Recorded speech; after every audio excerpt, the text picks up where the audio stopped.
Il y a un nombre qui s'obstine à apparaître dans votre vie. Peut-être que ce n'est pas un nombre. Peut-être que c'est une chanson qui passe toujours au mauvais moment, ou plutôt, au moment beaucoup trop juste. Peut-être que c'est le nom d'une ville où vous n'avez jamais mis les pieds, mais qui se retrouve soudain partout, dans un livre, sur une plaque d'immatriculation, dans la bouche d'un inconnu dans l'ascenseur. Vous l'avez déjà remarqué. Et vous n'en avez jamais parlé à personne, parce que vous avez peur de passer pour un fou. C'est de cela que je veux parler aujourd'hui. De cette chose que vous ressentez, mais que vous ne savez pas nommer. Parce qu'il existe un nom. Et il existe un homme qui a passé sa vie entière à essayer de le prouver. Et ce n'est pas un nom inventé par un gourou d'Internet qui vous promet que l'univers va vous envoyer un signe si vous achetez la bonne formation. C'est un nom qui est né au sein de la science la plus sérieuse qui soit, discuté par des gens qui ont reçu le prix Nobel, des gens qui ont passé leur vie à essayer de prouver les choses, pas à les inventer. Mais avant d'en arriver là, je dois vous emmener dans un endroit bien différent. Pas dans un cabinet de psychologie. Dans un laboratoire. Imaginez 2 pièces, à l'autre bout du monde l'une de l'autre, à la même époque de l'histoire. Dans l'une d'elles, un homme est penché sur des particules plus petites que tout ce que l'œil humain a jamais vu. Il essaie de comprendre la matière dans sa forme la plus nue, la plus brute, la brique ultime de tout ce qui existe. Dans l'autre pièce, un autre homme est penché sur des rêves. Des symboles. Ce qu'il reste de l'esprit humain quand on écarte la raison. Les deux ne se connaissent pas encore. Ils travaillent dans des domaines que, à l'époque, personne n'osait prononcer dans la même phrase. L'un étudie l'univers extérieur. L'autre étudie l'univers intérieur. Et tous les deux, chacun à sa manière, se heurtent au même mur. L'homme de la matière découvre quelque chose qui devrait être impossible. Il se rend compte que 2 particules, ayant été unies par le passé, restent connectées même après avoir été séparées par une distance inimaginable. Des milliards de kilomètres, s'il le faut. Et si vous modifiez l'une d'elles, l'autre réagit. Au même instant. Sans aucun délai. Arrêtez-vous un instant là-dessus. Au même instant. Signifie qu'il n'y a pas de temps pour qu'un signal voyage de l'une à l'autre. Il n'y a pas de corde, pas de fil, pas d'onde radio pour faire ce travail. La physique classique, celle qui enseigne que toute chose a besoin d'une cause pour générer un effet, n'explique tout simplement pas ce qui se passe ici. C'est comme si les 2 particules avaient connaissance de l'autre sans avoir besoin d'aucun intermédiaire pour cela. Si vous essayez d'expliquer cela par la physique classique, celle que nous apprenons à l'école, elle bug tout simplement. Parce que la physique classique a besoin d'un signal qui voyage entre un point et un autre. Elle a besoin de temps, de distance, de cause. Et là, entre ces 2 particules, il n'y a rien de tout cela. Il n'y a que de la connexion. Instantanée, sans explication, sans demi-mesure. Cet homme, ce physicien, a obtenu le prix Nobel. Et il est considéré, aujourd'hui encore, comme l'un des pères de la physique quantique. Mais derrière cet esprit brillant se cachait un homme en crise. Des mariages qui s'effondraient. Des nuits sans sommeil. Un vide qu'aucune équation ne parvenait à combler. Et c'est cette crise, ironiquement, qui l'a poussé à frapper à la porte de l'autre homme. Celui de l'esprit. Celui des rêves. Et c'est là qu'il s'est produit une chose à laquelle aucun d'eux ne s'attendait. Au fil de leur discussion, année après année, lettre après lettre, ils se sont rendus compte qu'ils voyaient la même chose. Sauf qu'ils la regardaient depuis les 2 côtés différents d'un même miroir. Parce que, tout au fond de l'esprit humain, là où la logique ordinaire n'accède pas, le psychologue découvrait le même type de connexion sans cause que le physicien trouvait tout au fond de la matière. Tous les 2 regardaient le même abîme. L'un à travers le microscope, l'autre depuis le divan. Et le plus curieux, c'est qu'au début, aucun des 2 ne voulait y croire. Un scientifique sérieux ne s'amuse pas à raconter que l'esprit et la matière se touchent. Cela sonne comme du mysticisme de bas étage, le genre de choses qui détruit une carrière bâtie sur des décennies de rigueur. Mais les faits, têtus comme ils le sont toujours, continuaient d'apparaître. Et tous les 2, chacun à sa manière, ont eu le courage rare de suivre les preuves là où elles voulaient aller, même lorsqu'elles pointaient en dehors de la carte connue. Cet homme, celui de l'esprit, s'appelait Carl Jung. Et c'est lui qui a donné un nom à ce que tous les 2 ressentaient, mais ne savaient pas encore formuler. La synchronicité. Maintenant, laissez-moi être honnête avec vous sur un point. Le mot « synchronicité », aujourd'hui, est devenu presque un cliché Internet. Tout le monde l'utilise pour la moindre coïncidence insignifiante. Mais ce que Jung voulait dire par là est bien plus précis et bien plus perturbant que cela. Il ne parlait pas de chance. Il parlait d'une connexion sans cause. 2 événements qui se produisent en même temps, sans que l'un ait engendré l'autre, mais liés par quelque chose de plus profond que la cause et l'effet. Liés par le sens. Voyez les choses ainsi. Une coïncidence, c'est quand vous pensez à une vieille chanson et que, par hasard, elle passe à la radio. Cela vous fait sourire. vous l'oubliez 5 minutes plus tard. Une synchronicité, en revanche, c'est différent. Elle ne vous fait pas sourire. Elle vous arrête. Elle vous donne un frisson dans le dos que vous ressentez dans votre chair, pas seulement dans votre tête. Parce qu'une partie de vous, une partie dont vous ignoriez même qu'elle parlait, vient soudain de recevoir une réponse venue de l'extérieur. La différence ne tient pas à la taille de l'événement. Elle tient à son poids. Une coïncidence est légère. On la mentionne à quelqu'un et on continue sa journée. Une synchronicité est porteuse d'une sorte de gravité propre. Elle fige le temps pendant une seconde. Et, la plupart du temps, on la garde en soi pour toujours, même sans jamais en avoir parlé à personne. Et Jung a passé sa vie à essayer de comprendre pourquoi cela se produit. Laissez-moi vous donner une image. Oubliez les définitions un instant.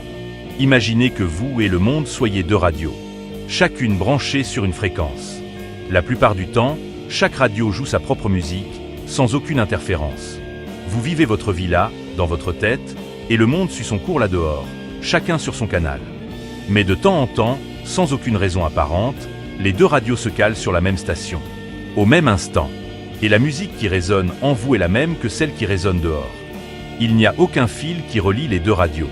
Il n'y a aucun opérateur pour tourner le bouton. Et pourtant, pendant une seconde, elles jouent à l'unisson. Arrêtez-vous une seconde ici et pensez à une fois où cela vous est arrivé. Pas besoin que ce soit extraordinaire. Ce peut être un nom auquel vous avez pensé et que quelqu'un a prononcé à voix haute une minute plus tard. Ce peut être un rêve étrange qui, le lendemain, a pris forme dans votre vie réelle. Vous avez un exemple. Tout le monde en a au moins un. Jung en avait des centaines.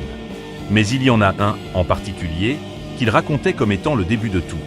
Il soignait une patiente. Une femme à l'intellect aiguisé, mais d'une logique tellement verrouillée que rien d'émotionnel ne parvenait à la traverser. Pour elle, un rêve n'était qu'un reste de la journée. L'inconscient était une théorie pour les gens qui n'avaient pas de meilleure explication à donner. Jung sentait que tant que cette armure ne se fissurerait pas, aucune guérison ne serait possible. Pendant une séance, elle commença à raconter un rêve. Quelqu'un lui remettait un bijou, un scarabée d'or. Et pendant qu'elle parlait, Jung entendit un petit bruit derrière lui. Un léger tapotement contre la vitre de la fenêtre. Il se retourna. Il y avait un insecte qui tentait d'entrer, attiré par la faible lumière de la pièce. Il ouvrit la fenêtre, attrapa la bête dans sa main et la regarda. C'était un coléoptère. De l'espèce qui, comme une plaisanterie cruelle du destin, possède une carapace vert doré. Le genre d'insecte qui apparaît rarement dans cette région, à cette période de l'année. Jung referma sa main sur l'insecte, se tourna vers sa patiente et prononça une seule phrase. « Le voici, votre scarabée ». Il n'y a aucune statistique pour expliquer ce moment. Aucune biologie pour justifier pourquoi le symbole exact de son rêve avait décidé de frapper à cette fenêtre, à cette seconde précise, alors qu'elle était en train d'en parler. La barrière rationnelle de cette femme s'est effondrée à cet instant, parce que le monde intérieur et le monde extérieur venaient de se toucher. Et cela, pour elle, fut impossible à ignorer. Je raconte cette histoire parce qu'elle répond à une question qui vous traverse peut-être l'esprit en ce moment. Comment ça, connecté par le sens? Qu'est-ce que cela veut dire, concrètement? Cela veut dire ceci, deux événements, pris isolément, ne signifient rien. Un rêve n'est qu'un rêve. Un scarabée à la fenêtre n'est qu'un scarabée. Mais quand les deux se produisent ensemble, au même instant, quelque chose en vous reconnaît un lien qu'aucune règle ne peut mesurer. Vous ressentez le poids du sens avant même de pouvoir expliquer pourquoi. Et voici la partie que je trouve la plus belle dans tout cela. Jung pensait que cette capacité à ressentir la connexion ne vient pas de votre esprit personnel. Elle vient de quelque chose de plus profond. Il appelait cela l'inconscient collectif. Une couche de l'esprit que chaque être humain partage, remplie de symboles anciens, d'images qui se répètent dans toutes les cultures, dans tous les mythes, dans tous les rêves, depuis toujours. Et quand quelque chose dans cette couche profonde se réveille en vous, par une crise, par un amour, par un deuil, c'est comme si le monde environnant entrait en résonance avec cela. Les deux radios se calent sur la même station, non pas parce que vous l'avez forcé, mais parce que, au fond, vous et le monde n'avez jamais été aussi séparés que la raison s'obstine à le dire. Cela ne change rien aux embouteillages de demain, et cela ne règle pas les factures à payer à la fin du mois. Mais cela change le regard avec lequel vous traversez vos journées. Parce que si cette couche de connexion existe, même si aucun appareil ne peut la mesurer, alors aucun moment de votre vie n'est aussi isolé qu'il n'y paraît au moment où il se produit. Chaque crise, chaque décision difficile, chaque silence après une perte est, d'une certaine manière, en dialogue avec quelque chose de plus grand que votre seule tête. Maintenant, je dois vous raconter la partie dont on parle le moins à propos de la synchronicité. La partie que personne ne met dans une jolie vidéo avec une musique de fond. Les synchronicités ne se produisent pas lors d'une journée ordinaire. Vous les remarquez les jours où le sol n'est plus ferme sous vos pieds. Pensez à une personne qui vient de perdre un être cher.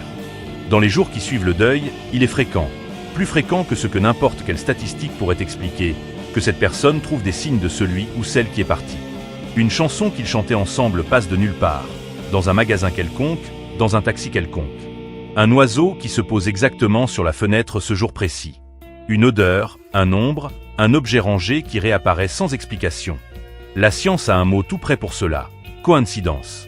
Votre esprit qui cherche un schéma là où il n'y a que du hasard. Et, en regardant les choses de l'extérieur, la tête froide, il est facile d'être d'accord avec cette explication. Le cerveau humain est, en effet, une machine à trouver des schémas. Il le fait même dans les nuages, même dans les taches sur les murs. Mais si vous avez déjà perdu quelqu'un, vous savez que cette explication n'a jamais été suffisante. Parce que ce n'était pas juste un schéma. C'était une rencontre. Pendant une seconde, le monde a semblé se courber pour vous dire que cette douleur avait un sens au sein de quelque chose de plus grand. Ce ne fut pas un mince soulagement. Ce fut comme si quelqu'un, quelque part, avait entendu ce que vous n'aviez pas réussi à dire à voix haute. Jung dirait que ce n'est pas un hasard, si cela se produit précisément dans les moments de plus grande rupture. C'est justement là que la barrière rationnelle, cette partie de vous qui s'obstine à tout contrôler, à tout expliquer, à tout maintenir dans la logique, se trouve fragilisée. Les défenses de l'ego tombent. Et c'est là, exactement là, que ce qu'il y a de plus profond en vous réussit enfin à parler plus fort. En utilisant le monde lui-même comme microphone. Ce n'est pas l'univers qui décide pour vous. C'est l'univers qui vous renvoie, de l'extérieur vers l'intérieur, quelque chose qui était déjà mûr en vous, qui n'attendait qu'à être vu. Et il n'y a pas que dans le deuil que cela apparaît. C'est le cas dans n'importe quelle véritable rupture. La fin d'un mariage qui a duré des décennies. Un licenciement qui survient après une vie entière dédiée au même endroit. Un diagnostic qui change tout le calendrier d'une personne un mardi après midi quelconque. Dans ces moments-là, quelque chose en vous arrête de faire semblant de contrôler. Et c'est exactement là, dans la fêlure, que la lumière extérieure parvient à entrer. Alors, peut-être que la bonne question n'est pas de savoir pourquoi cela se produit.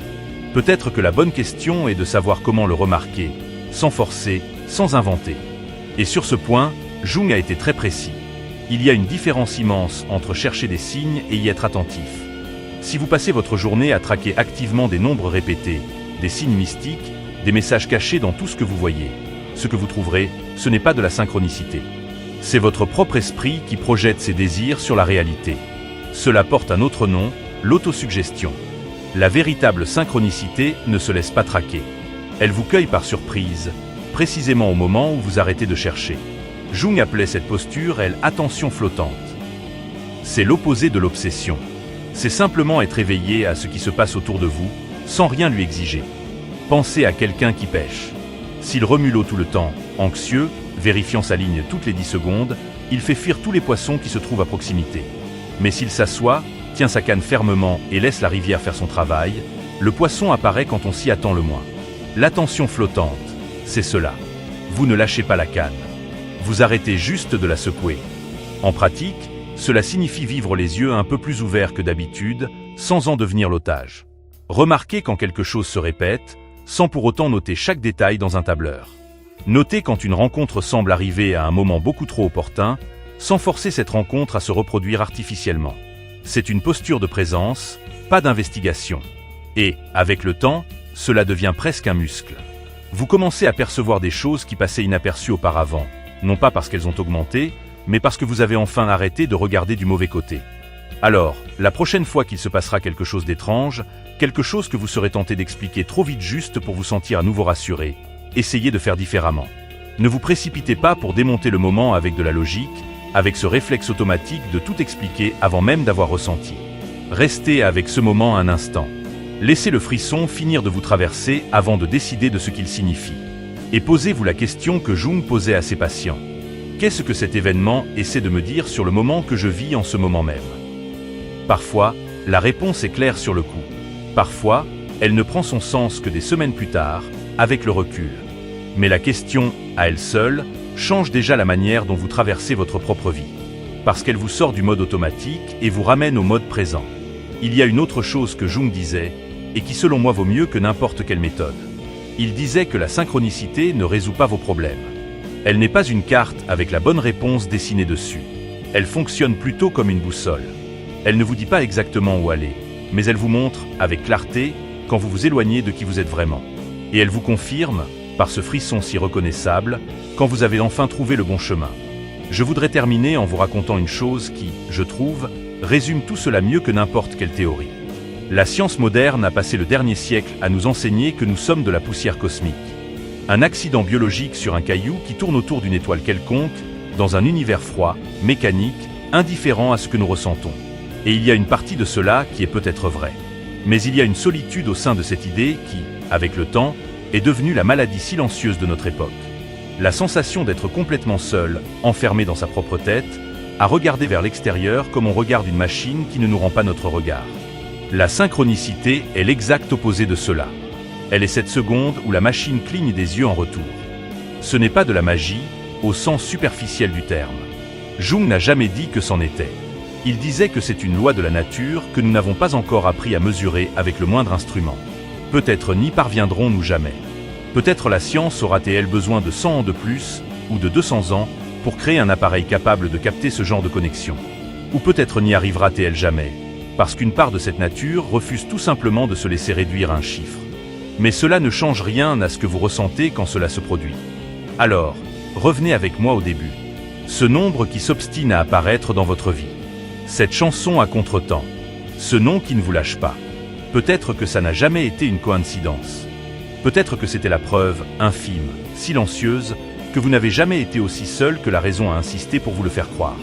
Jung a écrit, un jour, que nous naissons à un moment donné, en un lieu donné, et que, tout comme les vieux vins portent l'empreinte de l'année et de la terre qui les ont vus naître, nous portons nous aussi l'empreinte de l'instant où nous sommes venus au monde.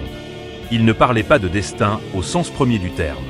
Il parlait d'appartenance. D'une toile invisible qui relie chaque fragment de l'existence à tous les autres, même quand la distance entre eux semble trop grande pour avoir du sens. Nous ne sommes pas des pièces détachées, en train d'observer une machine de l'extérieur. Nous sommes les fils d'une même tapisserie, tissée ensemble depuis bien avant que nous puissions en comprendre le dessin complet. Et de temps en temps, sans prévenir, sans rendez-vous, la réalité nous fait un clin d'œil. Juste pour nous rappeler que le fil ne s'est jamais rompu. Maintenant, je veux connaître la vôtre. Quelle a été la coïncidence la plus étrange, la plus impossible à expliquer, qui vous soit jamais arrivée? Celle qui vous a donné des frissons et que vous n'avez jamais vraiment raconté à personne. Laissez-la ici en bas, dans les commentaires. Je la lirai. Et il est fort probable qu'en lisant votre histoire, quelqu'un d'autre ici reconnaisse sa propre vie dans la vôtre, et sente, pendant une seconde, qu'il n'est pas non plus aussi seul qu'il imaginait. Et si cette vidéo vous a trouvé aujourd'hui, peut-être, juste peut-être, que ce n'était pas par hasard. Merci de m'avoir écouté. À la prochaine.